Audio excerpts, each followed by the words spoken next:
Hola, ¿qué tal? Buenas tardes a todas, a todos. Bueno, en este video voy a hablar acerca de la investigación cualitativa, sus características generales, un poco de su historia, sus fundamentos, la diferencia con lo cuantitativo, entre otras cosas.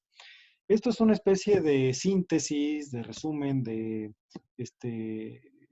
bueno, de conclusión, digamos, de esta primera etapa del curso, en la que ya hemos revisado diversos textos que tratan al respecto, así que pues ya ustedes tienen mucha familiaridad con todos estas cosas de las que vamos a discutir en este video, de las que voy a hablar en este video, porque ya hemos revisado la lectura de Maniaro, ya se revisó también la lectura de Grundy, de los intereses del conocimiento, ya se revisó la lectura de Sandin, ya se revisó también la lectura de Juan Luis Álvarez acerca de la investigación cualitativa, de ese primer capítulo del famoso libro de cómo hacer investigación cualitativa. Y bueno, con todos estos elementos, pues aquí en este video se van a ir sintetizando. La intención es que, pues a partir de este video y de las lecturas, ustedes de manera individual realicen un mapa, un esquema, un cuadro, donde ustedes plasmen las principales características y fundamentos de la investigación cualitativa. Esto es en un formato libre y que lo suban esto a la carpeta que se va a asignar para ello en Google Drive. Eh, bueno, esa es la actividad entonces que van a realizar a partir de este video. Y vamos a comenzar entonces con la presentación. En esta presentación voy a hablar principalmente de estos tres elementos. De qué es la investigación cualitativa en ciencias sociales, acerca de la subjetividad de la investigación y algunos aspectos de la ética en la investigación cualitativa. Bueno, de entrada, ¿qué es la investigación? Entendemos que la investigación es esa actividad realizada por los seres humanos, una actividad humana que se enfoca en la obtención de nuevos conocimientos. Pero este proceso de obtención de nuevos conocimientos, de construcción del conocimiento, se distingue de otros procesos como por ejemplo la indagación o la recopilación de información, porque aquí los conocimientos debe ser construcción de nuevos conocimientos científicos, es decir, es un proceso de construcción que quiere decir que no nada más recopilamos información de otros lados e incluso podemos sistematizarla, ordenarla, pero en ese proceso no hay precisamente investigación. Por ejemplo, hay muchas ocasiones en las que, bueno, un ejemplo muy burdo, uno no sabe, por ejemplo, cuánto cuestan qué precio tiene un autobús, por ejemplo, a Mazatlán o a cualquier otra ciudad o un boleto de avión o cosas por el estilo, ¿no? Y si uno se mete a internet o va a las líneas de los autobuses, uno puede indagar cuánto cuestan, de dónde salen, a qué hora salen, etcétera, etcétera. Y son cosas que no sabemos, pero eso simplemente implica indagar. Y puede haber procesos de indagación mucho más sofisticados. Pero la investigación científica tiene otras características, es la construcción del conocimiento. Y eso eventualmente podría llevarnos a la explicación o la comprensión, dependiendo del enfoque, recordemos a Grundy, de problemas o fenómenos que se están investigando, y eso en algunas ocasiones, igualmente dependiendo del enfoque, llevaría o no a su solución o transformación o cambio, etcétera, etcétera, ¿no? Bueno, decíamos, es la construcción de conocimientos científicos. Esto entonces nos lleva a ver, a pensar qué es la ciencia, qué es el conocimiento científico. Es algo que también la otra vez estábamos discutiendo, ¿no? Y bueno, este es un constructo que he realizado, al que llegué después de varias lecturas y análisis. Y bueno, puedo entender o propongo entender la ciencia como el conjunto de conocimientos sistemáticamente estructurados que se obtienen a partir de diversos procedimientos metodológicos bajo cierta postura epistemológica. Entonces aquí la condición es que sea algo sistemático, conocimiento sistemáticamente estructurado, es decir, que sí lleva un sistema, un método, pero existen muchos procedimientos metodológicos y también existen diversas posturas epistemológicas. Y bueno, a grandes rasgos encontramos dos grandes posturas epistemológicas. La de las ciencias naturales, que estudia hechos naturales, y la de las ciencias sociales, que estudia hechos sociales. Y bueno, vamos a pasar entonces a la siguiente diapositiva donde definimos qué es un hecho social, porque es muy diferente del hecho natural. Y nos vamos a adelantar un poquito con un autor que vamos a revisar más adelante en el semestre, que es Pierre Bourdieu. Pierre Bourdieu nos dice que los hechos sociales se diferencian de los hechos de las ciencias físicas en tanto son creencias u opiniones individuales. Por consiguiente, nos dice, no deben ser definidos según lo que podríamos descubrir sobre ellos por los métodos objetivos de la ciencia, sino según lo que piensa la persona que actúa. Eh, en este sentido, quizás con un ejemplo queda mucho más claro esta cita. Aquí tenemos a una persona corriendo, una persona, un ser humano. El acto de correr humano puede ser investigado, puede ser definido o entendido a partir de dos grandes posturas, ya sea como un hecho natural o como un hecho social. Como un hecho natural, uno podría hablar, por ejemplo, acerca de la aceleración, la velocidad, la resistencia del viento, la inercia, etcétera, etcétera. Y en ese sentido intervienen factores como, por ejemplo, la superficie, el viento, el clima, la altitud, la presión atmosférica, la ropa que se utiliza, el peso, entre muchas otras cosas, ¿no? Todas esas cosas son hechos que se estudian desde la física. Por ejemplo, también desde la biología, de la bioquímica, la medicina, podríamos entender otro tipo de cosas, como por ejemplo los músculos que se activan al correr, los cambios que genera el correr en el metabolismo, los beneficios para la salud, las partes del cerebro que se activan, las hormonas que se ponen en funcionamiento, las glándulas, etcétera, etcétera, ¿no? Todas esas cosas son de carácter biológico y químico, desde el enfoque médico, digamos, ¿no? Eh, todo esto, todo esto que les acabo de decir son hechos naturales, son medibles, son objetivos, se puede experimentar sobre ellos para generar ciertas conclusiones que podrían ser incluso de carácter universal. Es decir, sin importar el contexto social, político, cultural, uno puede investigar esos fenómenos y generar conclusiones y leyes incluso que podrían aplicar sin importar que eso esté sucediendo en cualquier momento histórico, podría ser en la actualidad, en el futuro, en el pasado, muy en el pasado o muy en el futuro y no importa realmente. Y además tampoco sin importar el contexto sociopolítico, cultural, como por ejemplo, uno podría decir, bueno, esto sucede en una ciudad, en el campo, sucede en México, sucede en Japón, sucede en África, en Europa, etcétera, etcétera. Son hechos de carácter natural, por lo tanto no dependen de esas cosas. Sin embargo, el hecho social es una cosa muy diferente. En cuanto al hecho social, uno tendría que preguntarse en el acto de correr, qué significa correr, por qué una persona corre, desde cuándo corre, qué sentido tiene, etcétera, etcétera. Y nos dice Pierre Bourdieu, para poder indagar eso, pues los métodos objetivos de la ciencia, es decir, el método científico, es insuficiente. Lo que tiene uno que hacer es preguntar a la persona que actúa por qué lo hace, etcétera, etcétera, ¿no? Porque son creencias u opiniones individuales, pero esas creencias o opiniones individuales están construidas en determinado contexto. Es decir, las personas hacen lo que hacen por el contexto en el que habitan.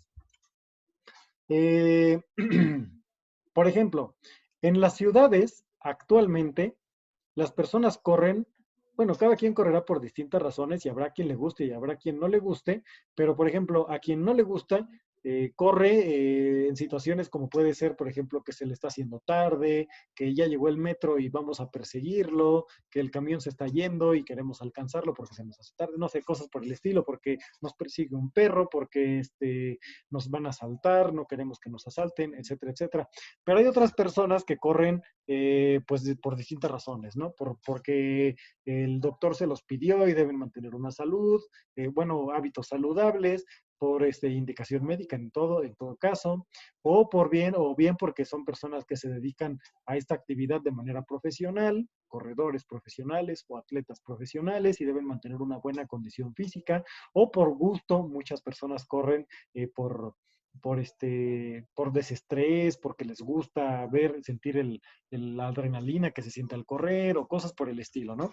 Es decir, diferentes personas Lo hacen por distintas razones, pero eso tiene que ver en gran medida con el contexto social. No es lo mismo, por ejemplo, correr en un ambiente urbano donde existen espacios destinados para correr, que son los centros deportivos, las pistas, etcétera, etcétera, los parques, y hay otros lugares en donde sabemos que no se va a correr. Por ejemplo, a un centro comercial, ¿no? Uno no va a ir a correr a los pasillos de Walmart, por ejemplo, ¿no? Uno va a correr a determinados lugares diseñados para correr.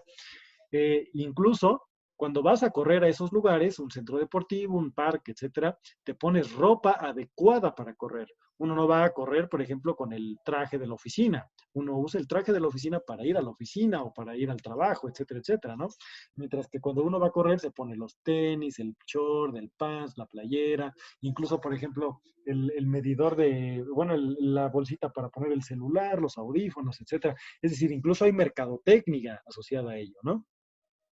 Pero existen otros contextos donde el acto de correr tiene otro significado. Por ejemplo, seguramente han oído hablar de las comunidades de los tarahumaras en el norte de México que viven en la sierra de Chihuahua y de Sonora, etcétera, etcétera, ¿no? Estos grupos indígenas son famosos mundialmente porque corren mucho y porque incluso son campeones de los llamados ultramaratones, que son carreras de más de 50 kilómetros, en las que pues son realmente extenuantes, pero estas personas de las comunidades indígenas tarahumaras, raramuris, corren sin, por ejemplo, los tenis, los aditamentos tecnológicos que usan los corredores profesionales y de pronto hasta les pueden ganar, ¿no? Y entonces el acto de correr para ellos encierra otros significados. Para ellos el acto de correr no es algo que hagan por desestresarse o nada por el estilo, es parte de su forma de vida. Nada más hay que imaginar el contexto donde viven estas personas. Viven en la sierra, en lugares muy marginados, de mucha pobreza, donde no hay caminos, no hay transporte público. O sea, nosotros, por ejemplo, pensamos en distancias como 5 kilómetros, 10 kilómetros, etcétera, etcétera, 20 kilómetros, y se nos hacen una distancia enorme, ¿no? No sé, por ejemplo, de aquí de mi casa a mi trabajo, mi trabajo habitual, que es en la FES Iztacala, hay más o menos 10, 12 kilómetros de distancia. Sin embargo, yo no pienso, o no he pensado nunca seriamente al menos, en irme corriendo al trabajo todos los días. Es mucho, ¿no? O sea, uno piensa, bueno, pues voy en un transporte público, me voy en mi automóvil particular, me voy en una motocicleta, me voy de alguna manera porque 10 kilómetros es demasiado y no es una distancia que uno pueda correr. Pero imagínense los tarahumaras. Los tarahumaras, por ejemplo, para llegar a sus campos de sembradío, para llegar a la comunidad donde el centro del pueblo, para llegar a la casa de otra persona, etcétera, etcétera, pues tienen que recorrer ese tipo de distancias en la sierra, donde no hay caminos pavimentados, donde no hay más que terracerías y a veces ni eso, sino a veces simplemente hay brechas o veredas, y además donde tienen condiciones en las que si no hay caminos, evidentemente tampoco hay transporte público. Y donde aparte de no tener transporte público, tampoco pueden pagar, digamos, no tienen los recursos económicos como para pagar un transporte particular, digamos, un carro, una motocicleta, una camioneta, etcétera, etcétera. Y tampoco, por ejemplo, animales de carga como caballos o burros que podrían servir como medios de transporte. Si las personas apenas tienen para comer ellos mismos, imagínense tener que alimentar, aparte de uno mismo, un caballo o un burro que comen 3 o 4 o 5 o 10 veces más que un ser humano. Bueno, pues es imposible. Entonces, la única solución que queda en esas comunidades marginadas, alejadas de la civilización como la conocemos nosotros, es correr. Para ellos, correr es un medio de transporte natural. Todo el mundo en esas comunidades, desde pequeños, están acostumbrados a correr, a llegar a lugares que para uno serían muy lejanos de manera eficiente con sus propios pies. Así que esos 10 kilómetros que a mí se me hacen meternos y a cualquiera en este contexto en el que nosotros vivimos se nos harían una distancia enorme, para ellos los tarahumaras son una distancia muy factible de llegar corriendo porque esa es su manera natural de desplazarse. Así que en ese sentido, el acto de correr, que además también tiene otras connotaciones divinas y que asociadas a sus creencias religiosas, pues se convierte en una situación habitual para ellos y los convierte en grandes atletas sin que tengan el mismo significado el acto de correr, el mismo sentido que para, por ejemplo, una persona que entrena para hacerlo, ¿no? Bueno, entonces, el hecho social es muy distinto del hecho natural, porque el hecho natural, de entrada, es ajeno a la acción humana. Es de carácter concreto, observable, tangible, medible, y esto lo convierte en algo universal y objetivo. Por lo tanto, es estudiado a partir de los métodos objetivos de la ciencia, es decir, el método científico. Por su parte, el hecho social está ligado completamente a la acción humana. Es el ser humano quien lo crea, quien lo construye, quien lo define. Puede ser de carácter concreto o puede ser de carácter abstracto. Por ejemplo, hay hechos muy observables que son producto del ser humano. Por ejemplo, la arquitectura. Un salón de clases, un edificio, una casa, son hechos construidos por el ser humano y en ese sentido están interiorizados dentro de ellos ciertas intenciones, ciertos significados, todo lo que tenga que ver con el sentido que se le pone a hacer algo por parte del ser humano, ¿no? El hecho social, además, en ese sentido, entonces está contextualizado, es decir, adquiere rasgos dependiendo del momento histórico, de las características históricas, culturales, económicas, políticas, en lo que esto está siendo construido o realizado. Y en ese sentido, pues es de carácter también intersubjetivo. No es plenamente subjetivo porque lo que uno es, lo que uno piensa, lo que uno hace de manera individual, está influido por nuestro contexto. No sé, pensemos. Otro ejemplo más. Eh, Ahorita que el feminismo está, bueno, es un discurso muy de moda y que pues se está discutiendo mucho en los medios, por ejemplo, ¿no? El feminismo, el ser mujer. El acto de, bueno, no el acto, este no es un acto, es una condición biológica y social. Ser mujer, en su dimensión biológica, es algo de carácter universal y objetivo. Lo que define a una mujer biológica, químicamente, es un hecho natural.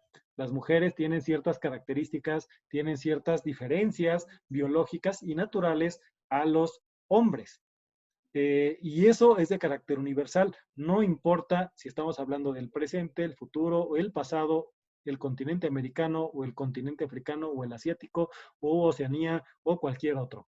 Las mujeres son mujeres por esas cosas biológicas que las hacen ser mujeres.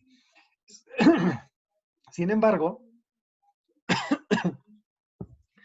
ser mujer en sociedad es una cosa completamente distinta. Ahí ya no hay universalidad ni objetividad, sino más bien es un carácter, el rol de la mujer en las sociedades se construye a partir de la relación de las mujeres con otras mujeres y con otras personas, también hombres, niños, adultos, etcétera, etcétera, del mismo contexto histórico-social en donde se desarrollan y en donde existen.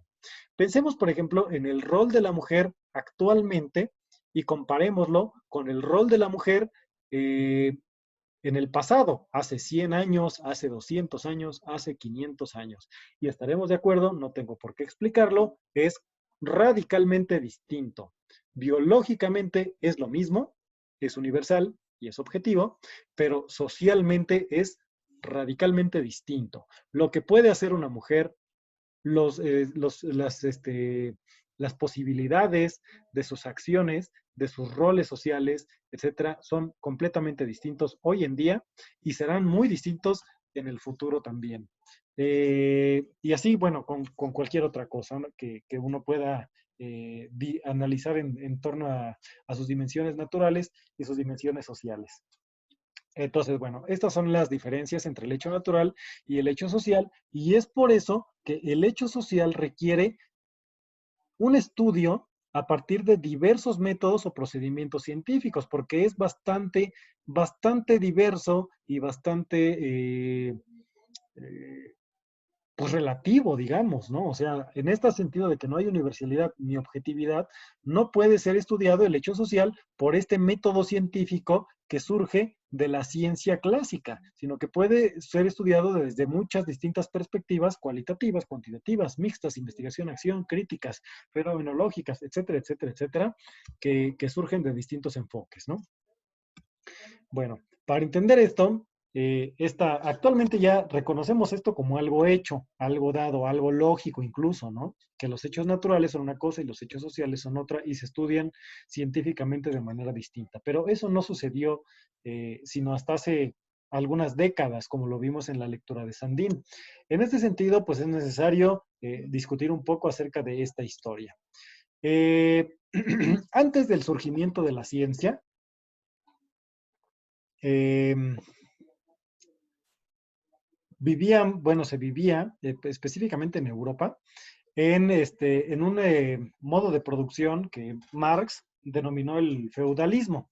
Esto durante la Edad Media. Y bueno, antes era una sociedad esclavista, pero en este sentido era muy similar a esto, ¿no?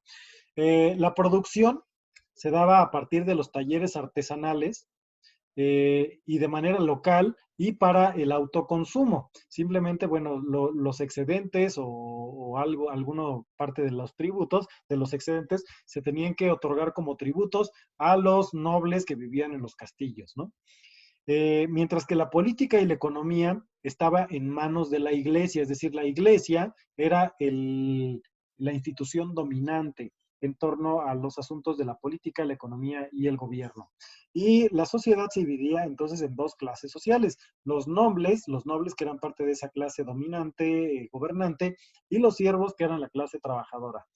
Y todo el pensamiento estaba basado en ideas religiosas. Es decir, estábamos en una época que incluso se le llama el oscurantismo porque no había avances en el conocimiento científico, ni filosófico, ni nada, porque eso había quedado almacenado en los conventos para el uso exclusivo de los curas, que lo tenían muy restringido, porque consideraban peligroso que la gente supiera mucho de muchas cosas. Entonces, el pensamiento y las ideas estaban basadas en la religión. Había una tormenta y era cosa de Dios. Había una sequía y era cosa de Dios. Había una peste, una plaga, una epidemia y era cosa de Dios. Había abundancia y era cosa de Dios. Había prosperidad y era cosa de Dios. Y todo era cosa de Dios finalmente hasta la elección del mismo rey que era designado por Dios a través del Papa, etcétera, ¿no? Bueno, entonces, actualmente nosotros entendemos que eso, pues, es erróneo, hasta lo podríamos pensar hasta en cierto sentido un poco ridículo por los avances que tenemos actualmente en el conocimiento y en la ciencia, pero esa era la ideología y el pensamiento dominante en aquel entonces. Sin embargo, pues las sociedades se van transformando y del feudalismo pasamos a la edad moderna con un punto en medio que es la revolución industrial. En el feudalismo, bueno, les decía, el sistema político era la monarquía y la producción era de corte artesanal. Y aquí en este proceso, bueno, en un intermedio empezó a surgir una nueva clase social que era la burguesía. La burguesía eran las personas que se dedicaban los burgueses eran las personas que se dedicaban al comercio y ellos exigían de los artesanos bueno, sí, los artesanos, una producción de los bienes que producían cada vez mayor, porque el mismo comercio los fue llevando a desear y exigir cada vez más. Entonces, en este sentido, eso impulsó en gran medida el surgimiento de la revolución industrial, que es la transición a la producción industrial, es decir, del taller artesanal se pasa a la producción industrial. Y esto de la revolución industrial vino acompañado de otro movimiento filosófico y cultural que es la ilustración, que buscaba instaurar la razón sobre las ideas religiosas. En este sentido, la revolución industrial y la ilustración fueron lo que dieron paso a la edad moderna, que ahora cambia en muchos sentidos al feudalismo porque el sistema político ya no es la monarquía, sino la democracia, y tampoco se da una producción artesanal, sino a partir de industrias, lo que consolida y constituye en gran medida el capitalismo como modo de producción. Ahora, en esta transición hacia la modernidad, cómo se podían satisfacer las necesidades de tecnología que exigían la industria y el mercado? Porque evidentemente para poder producir más y más rápido se requería tecnología, como por ejemplo máquinas eléctricas de vapor, generar más calor, generar más eficiencia, etcétera, etcétera. Eso se lograba mediante avances tecnológicos y los avances tecnológicos requieren del avance del conocimiento científico. El conocimiento científico es lo que genera la tecnología, pero ese conocimiento científico que se obtenía a partir del método científico estaba restringido a un campo muy reducido de áreas del conocimiento, disciplinas como la física, la química, la biología y todo ello con bases matemáticas. Es decir, estas fueron las ciencias. Esta era la ciencia. Lo que sucedía con las ciencias sociales, pues es que no existían. Las ciencias sociales realmente no existían y si acaso eran consideradas como charlatanería y palabrería. La antropología, la sociología, la psicología, etcétera, etcétera, eran pura palabrería. Esto hasta la llegada del positivismo. Ya con el positivismo que es el estudio objetivo de los hechos sociales, o como diría Pierre Bourdieu, la pretensión de estudiar objetivamente los hechos sociales, es que se empieza a considerar el estudio de los fenómenos sociales como algo científico, pero el positivismo es aplicar el método científico que, como vemos, surgió para las ciencias naturales en las ciencias sociales. Sin embargo, bueno, a partir de la consolidación del positivismo y la metodología que ella propone, que es la cuantitativa, básicamente, surgen dos grandes teorías, una en la sociología, el estructural funcionalismo con Augusto Comte, Talcott Parsons, Emil Durkheim, y otra en la psicología, que es el conductismo con Iván Pavlov, Skinner, Watson, etcétera, ¿no? O sea, autores que ustedes ya conocen de enfoque positivista. Sin embargo, la sabemos, empezaron a surgir críticas al positivismo. Se empezó a cuestionar la validez de este enfoque, de esta epistemología, desde distintas perspectivas y por numerosos pensadores. Entonces, el estructural funcionalismo y el conductismo y sus metodologías fueron cuestionados y empezaron a surgir una innumerable cantidad de enfoques teóricos y de autores que pueden tener mucho en común, pero también pueden tener mucho de diferente. Es decir, lo único realmente que une completamente todos estos enfoques que están de este lado del no positivismo es que se oponen al positivismo. Por ejemplo, la investigación-acción, la fenomenología, el psicoanálisis, la teoría crítica, la etnografía, etcétera, etcétera. Todos estos enfoques lo que tienen en común es que no son positivistas y que surgen en contraposición al positivismo. De esta manera, pues se va consolidando la metodología cualitativa, como lo vimos en las lecturas, y eventualmente pues llega a ser una metodología igualmente válida y con avances importantes para la investigación. Bueno, vamos a ver la diferencia que existe. Este es otro punto ya de la investigación, bueno, de la presentación, entre los procesos metodológicos cuantitativos y cualitativos. Yo quiero pedirles que observen esta diapositiva donde se observan el proceso metodológico de la investigación cuantitativa, de acuerdo con Sampieri, y veamos la siguiente diapositiva donde se ve el proceso metodológico cualitativo, de acuerdo con Sampieri igualmente. Obsérvenlos brevemente, los voy a poner. Este es el proceso cualitativo.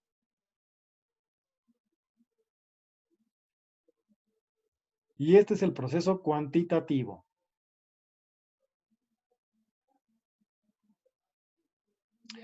Es muy interesante porque en algunos aspectos tienen cosas en común y en otros aspectos tienen cosas que no son en común, o sea, algo que difiere. Y en particular hay un punto que es el que marca completamente la diferencia entre el enfoque cuantitativo y el cualitativo, que aparece en uno y no aparece en el otro. ¿Lo han identificado? El punto que hace que todo sea muy diferente es el que está aquí, la hipótesis. La elaboración de hipótesis y la definición de variables es lo que le dan esta linealidad y este esquema tan, bueno, tan rígido, podríamos decir, de la investigación cualitativa.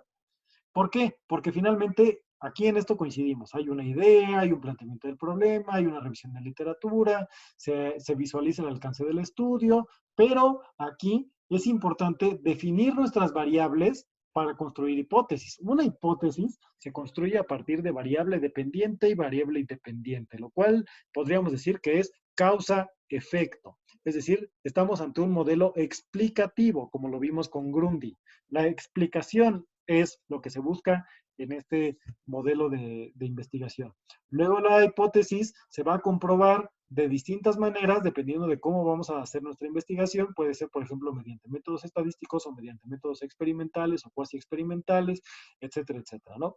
Vamos a definir nuestra muestra, recolectar los datos, analizarlos y finalmente elaborar el reporte de resultados donde básicamente la intención es decir si se comprobaron o se refutaron las hipótesis que planteamos en este punto. Pero la cuestión es que esas hipótesis que se plantearon inicialmente no se pueden, no se deben cambiar,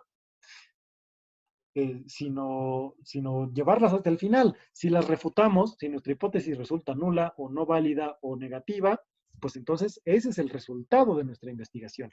Ya después podemos empezar otro proceso de investigación con otras hipótesis, pero la hipótesis se debe llevar hasta el final. Eso nos da esta linealidad, fíjense en las flechas. Por otra parte, tenemos el proceso metodológico cualitativo. En el proceso metodológico cualitativo, las líneas, bueno, así lo plantea Sampieri, pero yo incluso diría aquí también tendríamos que tener una línea bidireccional. Las líneas que unen cada uno de los cuadritos son bidireccionales. Esto quiere decir que hay flexibilidad. Uno se puede regresar al planteamiento del problema, a la inmersión inicial del campo. En distintos momentos uno puede ir y venir en el proceso de metodológico. En este caso, como ustedes pueden ver, aquí no hay una hipótesis. Los otros pasos son casi los mismos, pero no hay hipótesis, porque en la investigación cualitativa uno busca ir encontrando las cosas, ir descubriendo, describiendo y comprendiendo conforme vamos haciendo nuestro acercamiento al campo. Y tenemos al inicio, aquí en el centro, un círculo que está conectado con todos los puntos, incluso yo lo conectaría también con el primero, que nos habla de la literatura existente o el marco de referencia, es decir, la investigación, los documentos, las publicaciones, los artículos, etcétera, que ya existen y que nos hablan del tema que nos interesa. Eso nos nutre de ideas y podría ser incluso por aquí que uno tenga la idea inicial respecto a determinado tema. Posteriormente, bueno, viene el planteamiento del problema, donde nosotros delimitamos y construimos nuestro objeto de estudio, y viene la inmersión inicial en el campo, nos dice Sampieri. ¿En qué consiste esto? Bueno, nos dice, hay que tener una idea de lo que queremos investigar y después ir al campo, al escenario donde queremos hacerlo, a ver si se puede, a ver qué estamos observando, y a lo mejor eso nos hace cambiar de idea. Sin embargo, yo diría, muchas veces esa inmersión inicial en el campo es lo que hace surgir la idea. Es decir, yo pondría este punto antes en la idea, como hacer surgir la idea. O puede ser igual en ese punto, ¿no? O sea, depende. Ahí cada quien, dependiendo de qué es lo que está investigando y si lo conoce o no lo conoce, pues podrá poner este punto antes o después de la idea. Esa inmersión inicial en el campo nos puede hacer continuar con la investigación o nos puede hacer regresarnos al punto anterior. Por ejemplo, yo quisiera investigar cómo son los procesos de deserción escolar que suceden en las secundarias del distrito de la Ciudad de México. Y me voy a una secundaria para ver qué es lo que está pasando y cómo les ha ido, etcétera, etcétera. Y me doy cuenta de que no tengo acceso, que no me dejan, que está prohibido, que lo que sea. Entonces, eso me hace cambiar mi planteamiento del problema. Tengo que cambiar de escenario, tengo que cambiar de sujeto, tengo que cambiar de tema porque no pude tener acceso. O bien, si lo tengo, a lo mejor encuentro que a lo mejor yo quería estudiar inicialmente los procesos de deserción escolar, pero ya me di cuenta de que eso pues aunque está padre y sí es interesante, a lo mejor me encontré con una cosa más interesante, que me llama más la atención, que es más importante, que es más relevante, como por ejemplo, el bullying o el ciberacoso o cosas por el estilo, ¿no? Y entonces digo, pues entonces mejor me voy a ir a estudiar este otro fenómeno porque llamó más mi atención, porque lo considero más relevante, porque por cualquier razón. Y entonces, en ese sentido, vamos definiendo cómo hacer la investigación. Por ejemplo, vamos a definir, bueno, voy a hacer unas entrevistas, voy a hacer observación, voy a hacer cuestionarios, etcétera, etcétera. Y empezamos a acceder a este escenario y con los sujetos de investigación, recolectamos los datos. En la recolección de los datos, aparte, estamos analizando los mismos datos porque a la par que estamos haciendo nuestras entrevistas, por ejemplo, estamos escuchando lo que nos están diciendo y eso nos lleva a preguntarnos unas cosas eh, diferentes, a poner énfasis en otras que no habíamos hecho, que no habíamos planteado inicialmente, o a descubrir elementos importantes para la investigación. Entonces, esta parte de la recolección de datos nos puede llevar incluso a definir nuevamente, a replantear nuestro posicionamiento inicial, nuestro problema de investigación y nuestra concepción del diseño de estudio. Por ejemplo, a lo mejor uno pensó, bueno, yo pienso que voy a hacer observaciones, pero tenemos imposibilidad para hacer observaciones o nos están saliendo otras cosas que no deseamos y decimos, no, ¿sabes qué? La observación no sirvió, vámonos a hacernos cuestionarios. Y entonces nos regresamos para acá porque acá nos dimos cuenta de que estaba sucediendo algo que nos hizo cambiar lo que teníamos antes.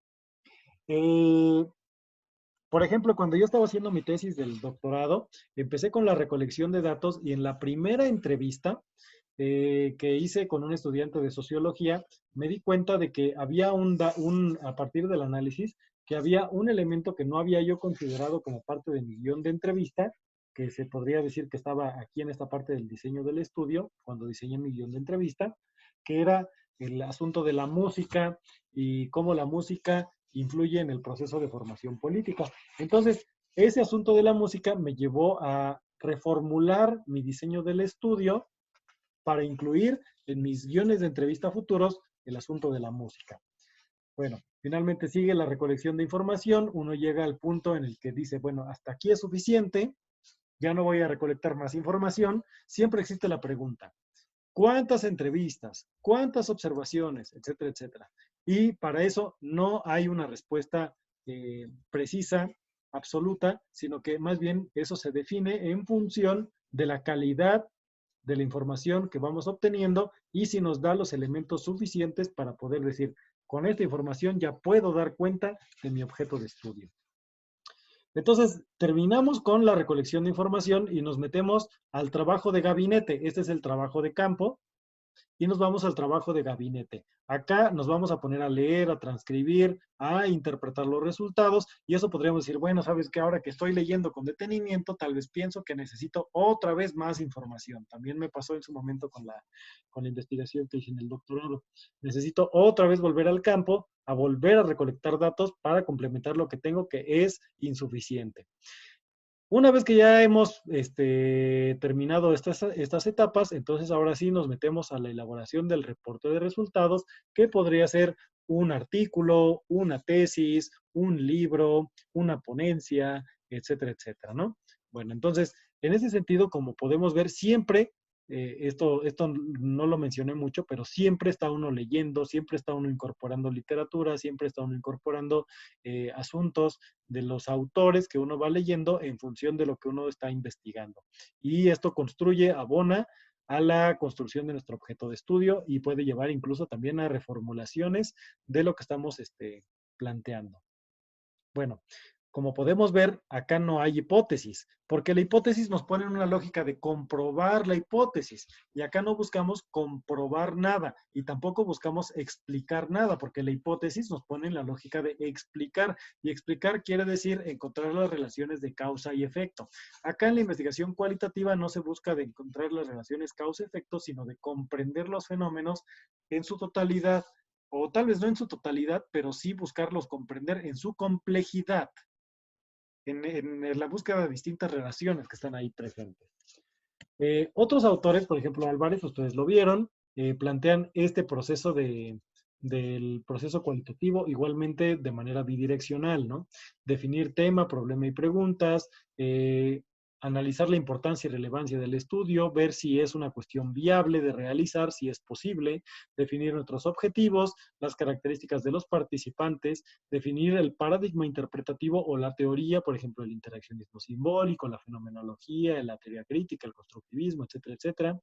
Fundamentar por qué elegimos el paradigma cualitativo. No, aquí ya me equivoqué, miren. Definir los objetivos, luego vamos a la búsqueda bibliográfica que nos va a definir por qué esta es una investigación de corte cualitativo, lo cual nos lleva a definir el paradigma interpretativo, las características de nuestros participantes, los procedimientos para obtener la información, es decir, las técnicas, observación, entrevistas, cuestionarios, etcétera, etcétera, y cómo se analizan los datos y elaborar el informe final. Estos procesos van a quedar mucho más claros con los otros videos que también les hemos compartido de las tesis, como el de Sharon, y estoy a la espera de otros más. El que yo les compartí acerca del camino de la disidencia o el que les va a compartir Ricardo acerca de su tesis, para que veamos cómo han sido estos procesos cualitativos ya aplicados en las investigaciones. Esto es lo que yo les decía en la presentación de mi tesis del camino de la disidencia. Para mí existen estas etapas que se cruzan en varios momentos y además también son bidireccionales, ¿no? La elección del tema, la delimitación y la problematización, la construcción del marco teórico y la postura epistemológica, la definición y la estrategia metodológica, el diseño y la aplicación de instrumentos, el análisis y la interpretación de la información y la redacción del informe final, con lo que se culmina la investigación y se da paso a otras investigaciones. Esta tablita que estamos viendo aquí, ya pasando a un tema nuevo, es acerca de las diferencias que existen entre el paradigma positivista y los enfoques no positivistas. Esta tabla ustedes la vieron en la lectura de Denman y Aro. Aquí está la bibliografía y tiene distintas dimensiones de análisis. El paradigma, la epistemología, el objeto de estudio, los objetivos, los métodos, las técnicas, el análisis y la perspectiva ética. Yo considero que la diferencia más clara entre los paradigmas se encuentra en este nivel, en esta primera parte de la tabla, en aspecto de paradigma, epistemología, objeto de estudio y objetivos. Y acá es donde se empiezan a cruzar en gran medida los aspectos, bueno, tal vez no en la perspectiva ética, pero los aspectos ya más operacionales, métodos, técnicas y análisis. Veamos. En el paradigma, en el aspecto de paradigma, la investigación positivista, cuantitativa, parte de entender la realidad como algo tangible, simple y fragmentable, donde para poder investigarla, para poder conocer esa realidad, que eso es lo que se llama epistemología, pues entendemos que como es una realidad objetiva, existe una perspectiva externalista, libre de contexto, porque se buscan los aspectos de carácter universales.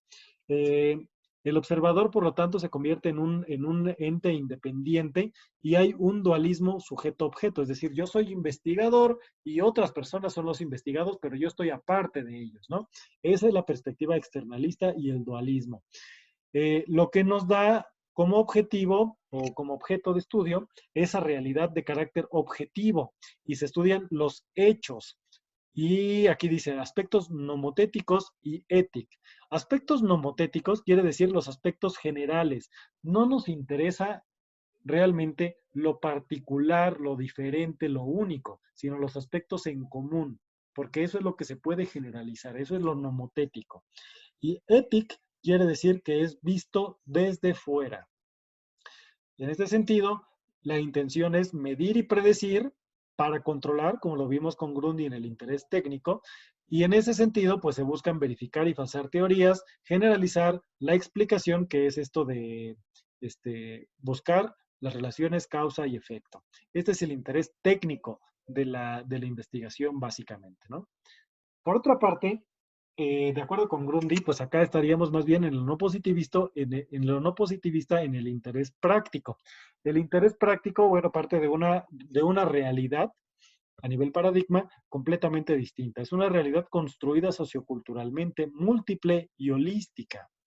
A nivel epistemológico, entonces, aquí ya no se considera la separación sujeto-objeto en el caso de las ciencias sociales, sino que hay una determinación y una interdependencia entre los sujetos de investigados y los objetos que finalmente son otros sujetos que podrían ser incluso parte del mismo contexto social. Por lo tanto, se parte de una perspectiva internalista y se enfatiza el contexto de obtención de los datos. Eso es muy importante, ¿no? El contexto siempre nos va a dar las características, las determinaciones de aquello que estamos investigando. El objeto de estudio, entonces, es esa realidad de carácter intersubjetivo construida socialmente, múltiple y holística, haciendo énfasis en los aspectos ideográficos, es decir, aspectos construidos culturalmente, que tienen que ver con la cultura, y emic, que quiere decir visto desde dentro. Por otra parte, los objetivos, en este sentido y en concordancia, pues son describir e interpretar, descubrir teorías, particularizar y profundizar para lograr la comprensión. La comprensión quiere decir mostrar y describir patrones relacionales y no solamente relaciones causa-efecto, que es la explicación. No quiero decir que la investigación positivista sea fácil, para nada lo es, pero tampoco lo es la investigación no positivista o de corte cualitativo. Ahora, en cuestiones, podríamos decir ya operativas, es en donde podemos nosotros empezar a complementar, cruzar los dos métodos. Porque bueno, esta tabla nos muestra la postura radical separada, pero debemos entender que no necesariamente pues siempre se da esta separación, sino que como nos dice Denman, nos dicen estos autores, Denman y Aro, eh, pues hay ciertos cruces y ciertos puntos en donde no hay pureza entre ambos enfoques. Los métodos, entonces, el cuantitativo, pues no lo sabemos, es un diseño lineal a partir de categorías previas que se traducen en hipótesis previas, que se traducen, bueno, que se investigarán a partir de muestreos estadísticos, eh, escenarios artificiales que pueden traducirse en experimentos, en experimentación, y por lo tanto los resultados están previstos por la misma hipótesis. Las técnicas que se utilizan pues serían encuestas, censos, métodos, técnicas de corte estadístico básicamente, y el análisis lo vamos a realizar al final de carácter deductivo y bajo ciertos criterios estadísticos de confiabilidad. Eso es lo que nos va a dar esa cientificidad y por lo tanto aquí, como es una investigación que se asume objetiva, debemos mantener nuestros valores, nuestras intenciones, nuestras preocupaciones personales fuera del proceso de investigación. Es un asunto libre de valores que debe poner énfasis en el cientificismo. Esa es la perspectiva ética de la investigación cuantitativa. Por otra parte, la investigación cualitativa, que es no positivista, pues aquí no partimos de escenarios artificiales o controlados como los escenarios de investigación experimental, sino más bien vamos a dejar que las cosas sucedan como tendrían que suceder, es decir, en los escenarios naturales. Y esto nos lleva a que el diseño de la investigación sea flexible o circular, como lo vimos en el esquema de Sampieri, y las categorías no son diseñadas previamente, sino que son categorías por estudiar, con hipótesis emergentes, en este caso más que hipótesis yo les llamaría supuestos, y el muestreo no es estadístico, sino teórico o estructural. Esto quiere decir que uno define cuántas entrevistas, cuántas personas, cuántas observaciones, en cuántos lugares, en función de la construcción del objeto de estudio y de las características de la información que vamos obteniendo paulatinamente. Los resultados, por lo tanto, son negociados y construidos en la medida en que se va desarrollando el proceso metodológico. Técnicas, pues tenemos un montón. Véanlas ahí en el libro de Juan Luis Álvarez, observación participante, entrevistas, relatos de vida, cuestionarios, etcétera, etcétera. Y el análisis, como lo vimos también hace un momento, pues es más bien de carácter permanente, debe ser inductivo, es decir, partiendo de lo particular y con criterios especiales de confiabilidad que se construyen dependiendo de qué tipo de enfoque de investigación, de qué técnicas vamos a utilizar. En la perspectiva ética, bueno, acá entendemos que es una cuestión donde el investigador, la investigadora se vincula con sus objetos, con sus sujetos de investigación.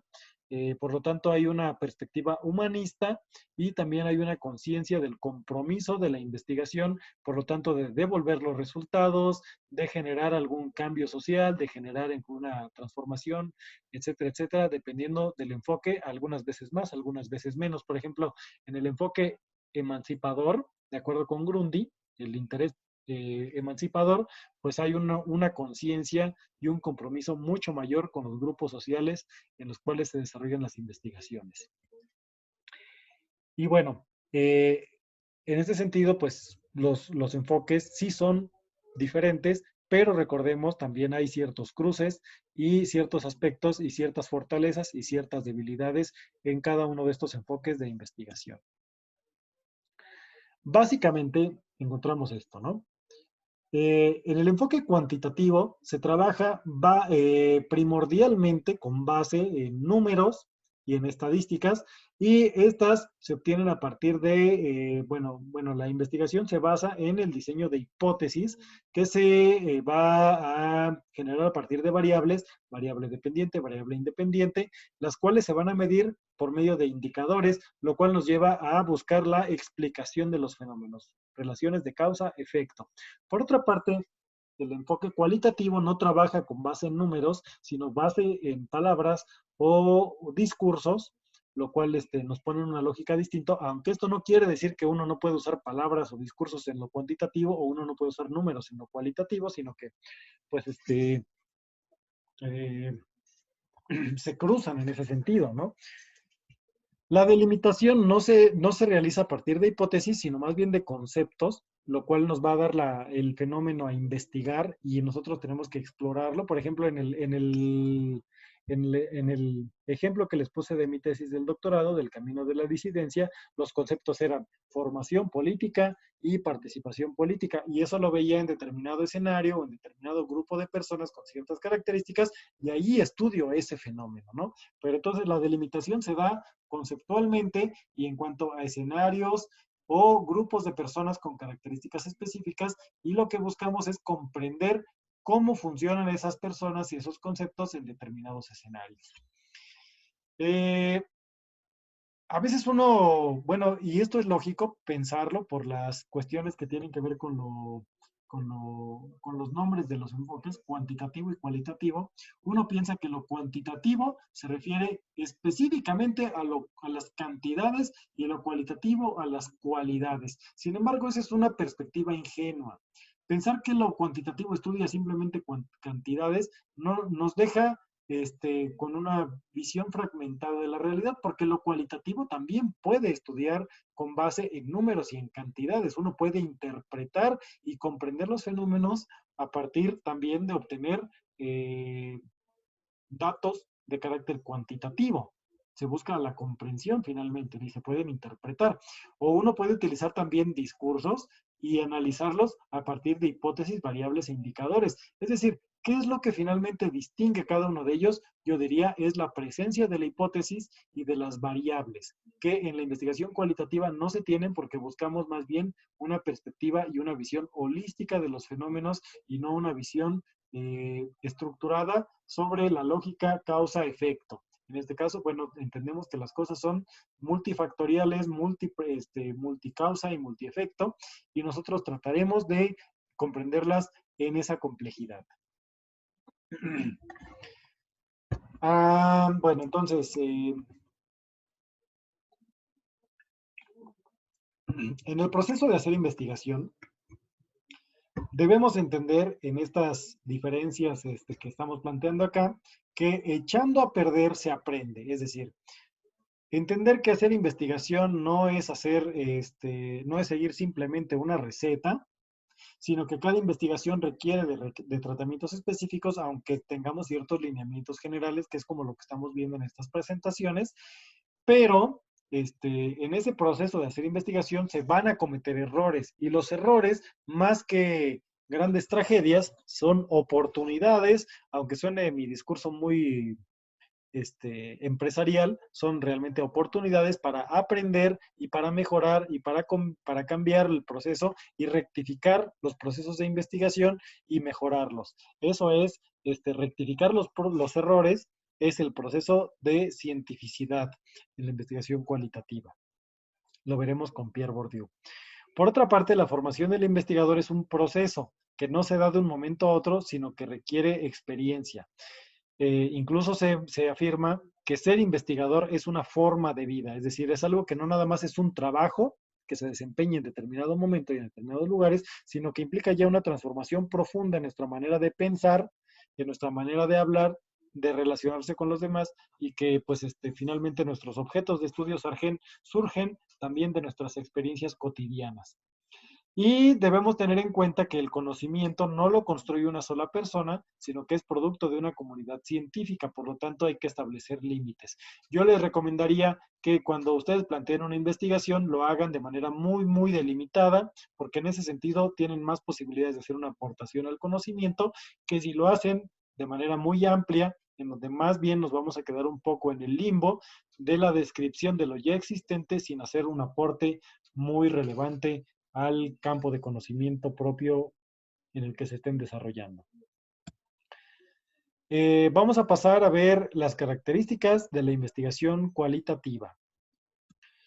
De acuerdo con el libro de Juan Luis Álvarez, que retoma además estas ideas de Taylor y Bogdan, otro libro bastante clásico en este campo, tenemos 10 características de la investigación cualitativa. La primera es que es inductiva, nos dice aquí, ¿no? Inductiva quiere decir que se centra en lo particular y a partir de lo particular va llegando a descubrir relaciones generales o de carácter más amplio. Pero partimos de lo particular. Nos dice también, el investigador ve el escenario y a las personas desde una perspectiva holística. ¿Qué significa lo holístico? Que los vamos a ver como un todo en su contexto, en su complejidad y no de manera fragmentada. Es decir, debemos entender que las personas actúan en determinado contexto social y político y todo ese contexto social y político, aunque no sea nuestro campo de estudio, lo debemos tener en cuenta para poder comprender las cosas particulares de la vida de las personas. Esto lo vamos a entender mucho más claramente con la siguiente lectura que vamos a leer para la siguiente clase, que es Wright Mills, en el documento de La Promesa. Por otra parte, tenemos que es una investigación de corte naturalista, pero el investigador es sensible a los efectos que ellos mismos causan sobre las personas que estudian. ¿Qué quiere decir esto?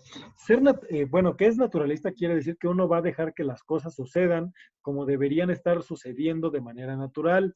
Y uno diría, bueno, a ver, ¿qué clase de naturalismo puede existir en una entrevista donde uno le está preguntando a alguien acerca de algo y esas preguntas las diseñé yo? Bueno, una entrevista se podría considerar naturalista porque uno le va a preguntar a esa persona de sus propias experiencias. Es decir, yo le voy a preguntar, oye, ¿cómo vives tus clases en línea? ¿Cómo te has sentido? ¿Cómo has bla, bla, bla? O sea, la persona tal vez no la estamos observando en el momento, pero la persona nos va a hablar de sus propias experiencias de manera natural, de manera como esa persona las siente y las vive. Eso puede tener ciertos efectos y para eso es que nos dice debemos ser sensibles en los efectos que causamos en las personas que estudiamos. Por ejemplo, hacer preguntas en una entrevista causa una situación artificial, no es una conversación natural o cotidiana como se tendría en cualquier otra situación, es más bien una situación de carácter bastante artificial. En este sentido, debemos ser sensibles a ello, ¿no? Hay veces en las que uno enciende la cámara de grabación o uno inicia la grabación en audio y la persona cambia su actitud, puede cambiar su rostro, su tono de voz, su postura, etcétera, etcétera. Y eso debemos ser capaces de observarlo y analizar qué efectos tiene en lo que la persona está diciendo. Número 4. Se trata de comprender a las personas en el marco de referencia de ellas mismas. Aquí lo que debemos tratar de hacer es interpretar lo que las personas dicen y no interpretarlo en función de lo que nosotros creemos que eso quiere decir, sino en función de lo que nosotros consideramos que quiere decir para las personas. Por ejemplo, si estamos entrevistando a un niño, debemos tratar de pensar o de interpretar las palabras que diga o las acciones que realice en el marco de referencia de lo que es ser un niño, no en el marco de referencia de lo que es ser un adulto, por ejemplo, ¿no? Es decir, debemos tratar de ubicarnos o ponernos en el pie, en los zapatos de la otra persona y y tratar de ver el mundo como lo vería la otra persona. Para ello, en el número 5, debemos intentar suspender o apartar nuestras propias creencias o predisposiciones, tratar de ver las cosas como si sucedieran por primera vez. Es decir, ¿cómo vamos a ver el marco? ¿Cómo vamos a entender a las personas en su propio marco de referencia? Bueno, vamos a tratar en ese sentido de intentar no pensar en el otro a partir de nuestros prejuicios, de nuestras creencias o nuestras predisposiciones. Por ejemplo, aquí uno puede pensar en, no sé, si estamos haciendo una investigación acerca del aborto, de la eutanasia y todo eso, aquí uno puede tener sus propias posturas, sus propias creencias respecto a ello, su propia postura respecto al aborto, pero debemos nosotros tratar de entender a la otra persona en sus actuaciones. Por ejemplo, si estudiamos, si entrevistamos a una persona que abortó o que realiza abortos, por ejemplo, uno puede pensar, no, es que eso está mal, o por otra parte uno puede decir, no, es que eso está bien, etcétera, etcétera, pero nosotros no podemos o debemos tratar de evitar esos prejuicios y entender a la persona en el marco de su propia vida y no en el marco de la vida de nosotros. Esa es una labor bastante complicada, pero que por eso se dice aquí, se intenta, se trata, etcétera, etcétera. Es decir, es un esfuerzo intelectual que nosotros debemos realizar y ser conscientes de que no lo hacemos del todo, es decir, no vamos a ser completamente objetivos, pero debemos tratar de ser neutrales. Eso es una cosa distinta, ¿no? 6. Todas las perspectivas son válidas. Acá lo que se busca entonces es dar voz en gran medida a quien rara vez es escuchado. Es decir, importa tanto la opinión del policía, del militar, como la del delincuente. Importa tanto la voz del profesor como la del estudiante o la de la autoridad escolar. Importa tanto la voz del psiquiatra como la del enfermo mental, etcétera, etcétera, ¿no? Y todas esas voces son válidas y en la investigación cualitativa se le puede dar voz a todas las personas porque todas las perspectivas son válidas. 7. Es humanista. Hay implicación con los sujetos a estudiar. Es decir, nosotros estamos conscientes del compromiso de la investigación con las personas y estamos dispuestos a regresar y a incluso en algunos casos intervenir cuando nosotros lo consideremos necesario en los escenarios en los que se está investigando. 8. Todos los escenarios y personas son dignos de estudio. Esto quiere decir que nosotros podemos investigar todo tipo de situaciones de investigación, porque correctamente problematizadas, todo se vale investigar. Nada más que debemos problematizar adecuadamente, debemos fundamentar teóricamente, debemos construir un buen objeto de estudio y en ese sentido nosotros podemos investigar realmente lo que nosotros querramos. 9. Se pone en relieve la validez de la investigación. Esto quiere decir que hay rigor en las investigaciones, pero los procedimientos para obtenerlos no son homogéneos. Es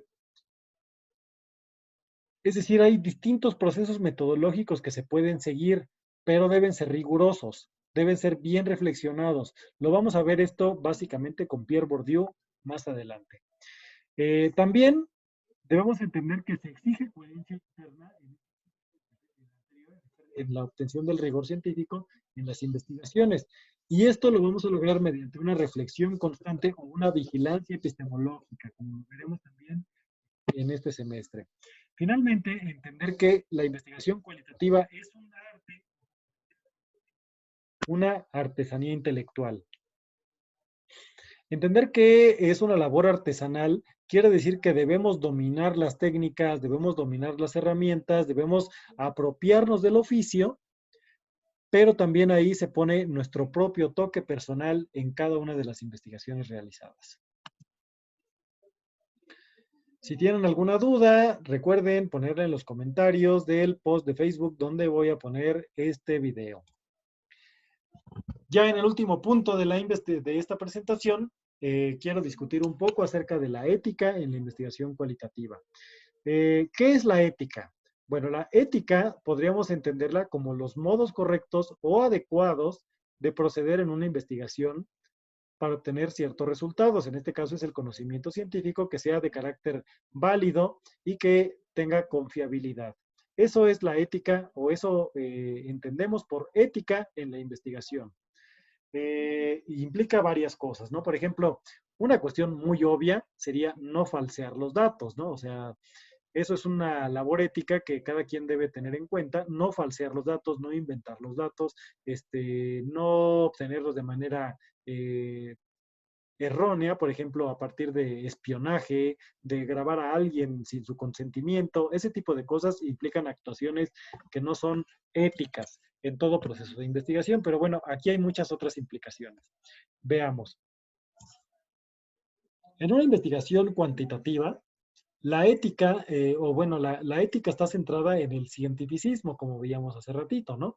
Lo que hace científico una investigación social en las ciencias naturales, bueno, lo que hace científico una investigación natural es el seguimiento riguroso del método científico. Pero en una investigación en ciencias sociales no hay método, no hay un método único al menos, ¿no? Hay muchos métodos.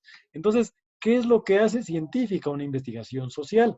Bueno, entenderíamos que esa cientificidad va a obtenerse dependiendo del enfoque en el que nos encontremos, del interés, del conocimiento. Por ejemplo, en el interés técnico, los objetivos que busca es explicar para predecir y controlar, y aquí estamos más ubicados dentro de la investigación positivista y cualitativa, y acá ese proceso científico es diferente al que se sigue en el enfoque práctico o en el enfoque emancipatorio, que ambos buscan comprender, pero uno para actuar en consecuencia y otro para liberar de la opresión. Y acá encontramos la investigación no positivista o cualitativa, ¿no? Entonces, dependiendo de cada tipo de investigación, se van a otorgar diferentes criterios de cientificidad. Por ejemplo, acá en el interés técnico, pues sería seguir el seguimiento estricto del método científico. Pero aquí en la investigación cualitativa tendríamos otros criterios de cientificidad. Eh, como vimos, la ética es esos modos correctos o adecuados para obtener conocimientos válidos y confiables. En la investigación positivista, pues es el seguimiento del método. Y en la investigación cualitativa, pues tenemos muchas otras cosas que nos van a dar esa cientificidad. Veamos. En la investigación cualitativa debemos tratar de respetar la voz y la actuación de los sujetos estudiados, es decir, ser lo más fiel posible a lo que escuchamos en nuestras transcripciones y en nuestras interpretaciones. También debemos buscando esta validez científica, la triangulación de distintas cosas, por ejemplo, de informantes, encontrar o recopilar la voz de distintas personas hablando del mismo tema.